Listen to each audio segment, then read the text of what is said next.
Hello, cette semaine, comme je disais dans une vidéo récemment, qui est publiée hier, je crois, enfin que j'ai faite hier, je reprends la vente d'options.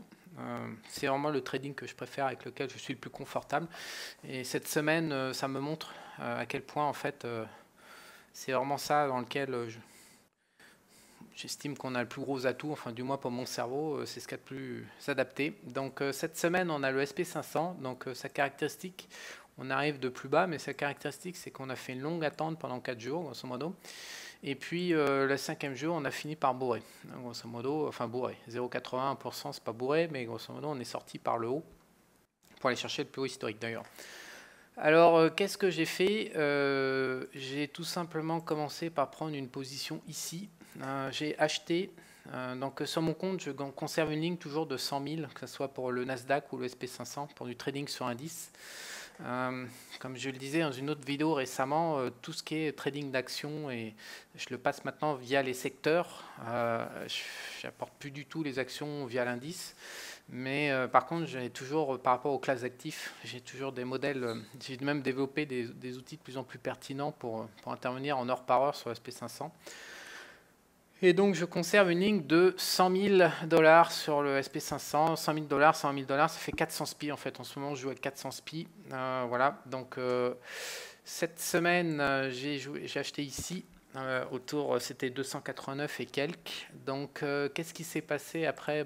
Il s'est passé, on a ouvert et en fait, on a fait une ouverture un peu en gap ici, léger par rapport à la clôture de la veille. Et puis en fait, on est rentré comme dans du beurre. On est redescendu au lieu de faire un pullback. Normalement, ce qui se passe, c'est que les marchés acheteurs, vraiment, ils descendent comme ça, ils tapent sur le cours de clôture, puis ils partent comme ça. Mais c'est pas du tout ce qu'on a eu. Il y a eu zéro résistance, on est parti vraiment bing comme ça, on a même cassé le plus bas.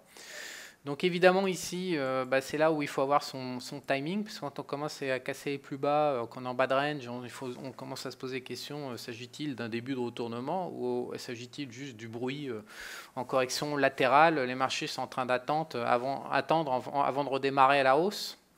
Donc c'est avéré qu'ici, j'avais pas grand-chose comme signaux. Je me demandais où est-ce que j'allais coller mon stop, et puis il y avait zéro alerte baissière nulle part. Donc je me suis dit, bon allez hop. Ça n'a pas duré très longtemps, ça a duré 1 heure, et puis le marché rebondit, sont revenus dans le paquet de nouilles ici. Et donc j'ai laissé pisser. Et ensuite, le lendemain, on est remonté. Donc là, j'étais en gain de 400 $ à ce niveau-là. Et ma foi, il n'y avait pas vraiment de signaux fortement acheteurs aussi. Alors là, en fait, c'est là où entre les stratégies optionnelles, c'est là où c'est un apport super confort. Donc ici, j'ai vendu 4 calls.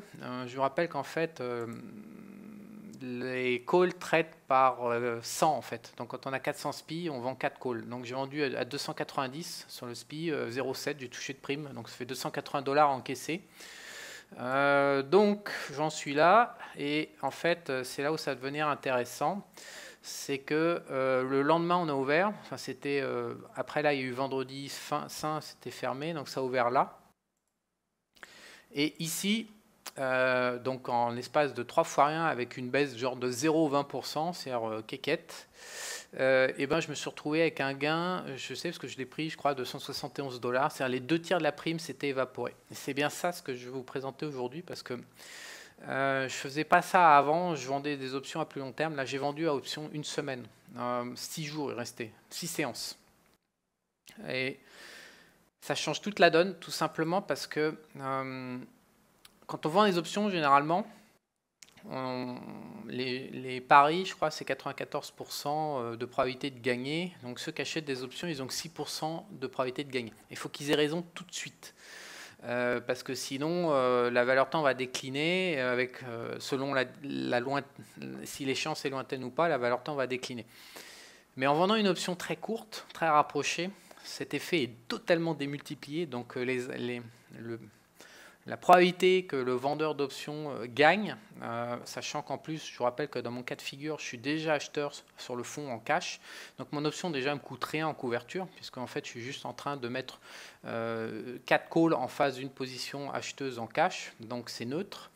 Et je suis acheteur à 289 et quelques, et mon échéance, mon exercice, il est à 290. Donc, même si je me fais exécuter, je gagne déjà sur le prix d'exécution, en plus d'avoir encaissé la prime de 0,7. Donc je suis dans une situation très confortable. Le seul moment où je commence à perdre, c'est si on passe sous 289, puisque la prime c'est 0,7, et je suis à long à 289,3 ou un truc comme ça, je sais plus. Donc j'ai un prix de revient à 289, donc je commence à perdre. Donc en fait, ça me donne un volant de sécurité déjà dès le départ. Ça me donne $1. Alors c'est pas grand-chose, mais c'est toujours mieux que zéro. Et puis deuxièmement, avec l'échéance qui arrive très rapidement, et il faut savoir que les hausses, elles sont ultra concentrées dans le temps. Comme on peut voir, ça monte que 5 ou 10% du temps, et le reste du temps, on est dans des corrections à plat comme ça. Donc ça, c'est vraiment l'archétype des marchés en ce moment. C'est-à-dire, on a une phase de hausse qui dure 2-3 heures, et puis là, on corrige, et puis à la latérale, et là, on corrige en latéral. Donc l'acheteur, dans ces situations-là de correction latérale, l'acheteur option, il est mort. Mais il est d'autant plus mort si l'échéance est très proche. Parce que là, la probabilité qu'il puisse avoir raison, ces options décline très rapidement. Et donc, quand on est déjà acheteur, qu'on n'a pas de problème de couverture, qu'on a quasiment zéro risque, si ce n'est que le marché se retourne, alors là, on gagne très rapidement. Et c'est ce qui s'est passé en fait, puisque j'ai vendu ici, et le lendemain, avec la moindre baisse 0,27, j'encaissais déjà les 2/3 de ma prime. Je touchais 280, 2/3, j'ai touché 171 sur 280. Donc grosso modo, à ce stade, quand je sors ma prime ici et qu'on remonte ici, j'ai tout simplement un gain de $400 par rapport au cours d'entrée avec la première hausse. J'ai un gain de $171 avec mon rachat de call. Et puis grosso modo, on est toujours au point de départ, on est toujours dans le range horizontal. Donc j'ai sérieusement abaissé mon prix de revient. Voilà, grosso modo, on est toujours dans le range horizontal ici. J'ai sérieusement abaissé mon prix de revient. Donc le vendredi, lundi ouvre, je crois que ça c'était la séance de lundi, le 22, voilà. Et puis on commence à clôturer au plus haut ici. Ça sentait vraiment très très bon. Effectivement, aujourd'hui on casse, on s'envole. Alors donc là, quand ça s'envole, ma position cash initiale que j'essaie de vous montrer finit avec un gain de $1000 là, ici, ici $1000. J'ai vendu, je suis chaud. Et donc au final, en 4-5 jours, avec ces principes qui se répètent indéfiniment, quasiment, correction latérale, on hausse.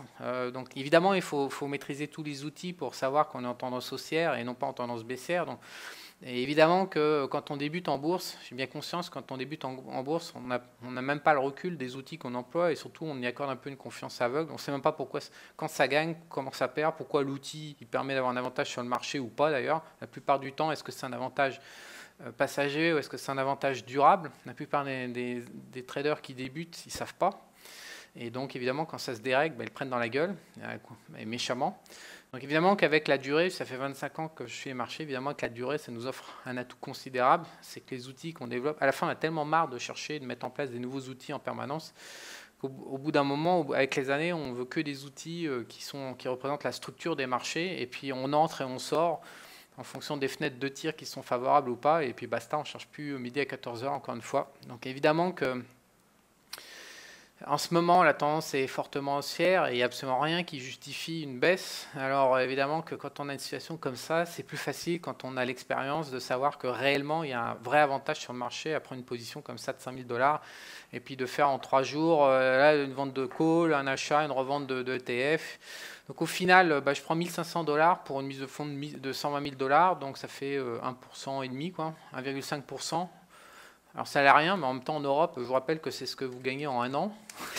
Ça a l'air con comme ça. Donc là, ça se fait en 3 jours. Donc oui, c'est cool, mais c'est pas ça l'objectif de la vidéo. L'objectif de la vidéo, c'est de dire que ça se répète de semaine en semaine, parce que quand les conditions sont là, on peut répéter cette approche assez souvent. Et l'autre truc aussi que j'ai appris, c'est que les marchés étant tellement chaotiques et tellement difficiles, la compétition est tellement forte entre les robots, les traders, la vitesse, enfin les gens de plus en plus brillants, l'intelligence artificielle, bref, Donc quand le marché donne des gains, moi j'ai pris l'habitude, maintenant je prends, je ne cherche pas à comprendre, je ne cherche pas à porter. Évidemment, quand on a des millions de dollars, on peut porter sur le long terme, et puis on regarde en weekly par exemple, et puis c'est tout. Mais si on fait du trading court terme, quand il y a des gains, à partir du moment où il y a des gains par rapport au stop de perte qui sont cohérents et tout, quand c'est là, je prends, je ne cherche pas à comprendre. Donc quand on a une accélération comme ça, je sais que ça, c'est pas très souvent que ça a lieu, donc je suis sorti et puis j'ai pris les gains. Donc ça fait 1500, c'est dans la poche, je suis en cash. Donc là, on est à nouveau en latéral, donc peut-être que je vais re-rentrer, peut-être pas, peut-être que je vais aller sur le Nasdaq au lieu d'aller sur SP500, parce que la techno a vraiment le vent en poupe. En tout cas, ce que je retire de cette semaine, c'est ce que je voulais vous dire, c'est qu'il y a vraiment deux manière incontournable de faire entrer du cash en petit trading sans souffrance, c'est de prendre des positions à l'achat sans levier et de vendre dans des calls, des options en face, très courts, pour que les acheteurs puissent se faire baiser très rapidement. C'est très rare quand on a le timing parfait en fait. Un acheteur sur une échéance très courte, il prend le risque d'avoir un timing parfait. Il y a une chance sur 100 peut-être. Donc en fait, quand on se met en face, on a 99 chances sur 100 que ce soit en notre faveur. Et la deuxième chose, c'est prendre le cash quand il est là et être très mobile, rentrer, sortir en permanence.